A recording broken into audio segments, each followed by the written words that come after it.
As soon as your baby starts crawling or pulling themselves up to a standing position, you want to make sure that your house is safe for them to explore. In this video, I'm going to show you 7 things that you can do to baby-proof your home. Welcome back to my channel. I am a pediatric occupational therapist. And if you're new here, I love that you are here. Make sure to hit that subscribe button so you get notified every time we post a brand new video. Today I'm talking all about how to baby-proof your home. Baby-proofing your home can seem like a daunting task because there are so many things that could potentially be dangerous for our babies or toddlers as they start exploring their environment. But when you break it down into manageable chunks, it's really not that hard to do. And today I'm going to share with you 7 things that you can do to help get the job done. If you have any other tips for making your home safer for little hands and feet, please let me know in the comments below. I think we can all learn from each other. The first thing that you want to do is look at your home through your baby's eyes. If you have a baby, then you already know that they love to put everything in their mouth. So what does your coffee table look like from a crawling position? Are there cords or anything hanging off of it that they could pull on? You want to clear anything off of the floor that they can easily get to, because let's face it, they are going to go after it. Sometimes it's unavoidable that things are on the floor, and in that case, what you want to do is anchor it down. Make sure heavy furniture is anchored to the wall and out of reach of little hands. Now I want you to walk around your house and check out all of the electrical cords. Electrical cords and hanging cords are one of the leading causes of strangulation in children.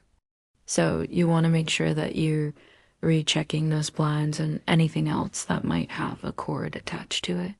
An easy fix for this is to use cord cleats to help hold the cord up off of the floor. You can also tape over the cords. There are special clear tapes available that you can use to cover up the cords. Or another option is to use Velcro strips.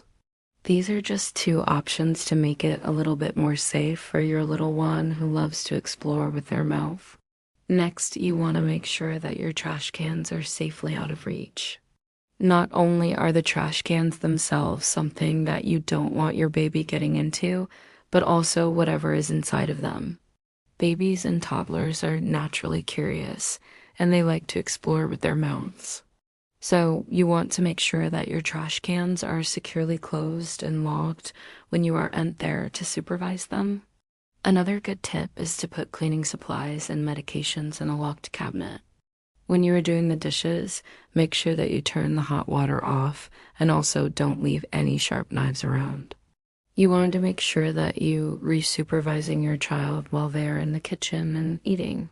But if you have a dishwasher, you can actually open it and leave it open. The reason why is because the weight of the door will stop it from closing on its own, and it will serve as a barrier between your little one and those dangerous kitchen cabinets. Another really important thing to do is check the temperature of your home. You want to make sure that you're reusing a thermometer to check the temperature of your home because infants and toddlers can't always tell us when they are too hot or too cold. You want to dress your baby appropriately for the room temperature. One way to help keep your baby safe from extreme temperatures is to purchase a smart thermostat. A smart thermostat allows you to set the temperature to automatically adjust throughout the day to prevent overheating. Another option is to use a humidity monitor. Humidity monitors will alert you when the humidity level in the room is too high or too low. This can be helpful for babies who are prone to getting sick due to a weakened immune system or other health conditions such as asthma. Also, you want to make sure that you rechecking the temperature of the water coming out of the bathtub faucet before you actually put your baby in the tub. The next thing that you want to do is look up and down. When we think about baby-proofing, we usually think about things from the perspective of our baby. Being on the ground and exploring on their hands and knees, or even just scooting around on their bottom. But you also want to look at things from the perspective of them being upright and being able to grab onto things. If you have bookshelves or anything on the walls, You want to make sure that they are secured to the wall because an upright toddler can easily pull themselves up to these shelves and knock things down on top of themselves. When you walk into your bathroom, turn on the light. It's so dark in there. You never know what you're stepping on. And you want to make sure that you're picking up anything that could potentially be dangerous.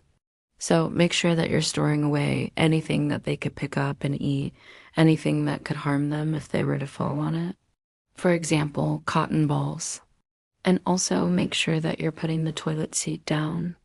When you are finished using the restroom, obviously, if you have a young child who isn't potty trained yet, you want to make sure that the toilet seat is down so that they do and fall into the toilet. And another thing is that you want to make sure that you keeping cleaners and anything potentially harmful out of the bathroom. So make sure that you're relocking that door and keeping your little one out while you are in there. Next, you want to look at your windows and make sure that they are safe. So check your window to see if it opens or if it comes out. It is always better to err on the side of caution and just take out the window screen entirely. You also want to make sure that you're checking window cords. Window cords are a strangulation hazard, especially for infants and toddlers. So you want to make sure that you're checking the cords, keeping them out of reach, or using cordless blinds. Lastly, you want to make sure that you're preparing your stairs for your little one. As they start to get a little bit older and more mobile, they're going to want to climb up the stairs. So you want to make sure that you're re-putting up a gate at the top of the stairs to keep them at the bottom. Also, you want to make sure that you're resecuring any rugs that are on the stairs and that they are not a tripping hazard. So those are 7 things that you can do to start to prepare for your little one who is getting more mobile and starting to explore. Remember, look at your home through your baby's eyes. Check out those cords and make sure that you're putting things out of their reach. Check the temperature of your home and make sure that it is safe. Look up and down. It's not just about what's at their level, it's also about what's at our level and what they can reach when they are standing. Lastly, make sure that your windows are safe and your stairs are secure. Thank you so much for joining me. If you have any other tips for making your home safer, please let me know in the comments below. We can all learn from each other, and I can't wait to hear your ideas. Don't forget to hit that subscribe button so you get notified every time we post a brand new video.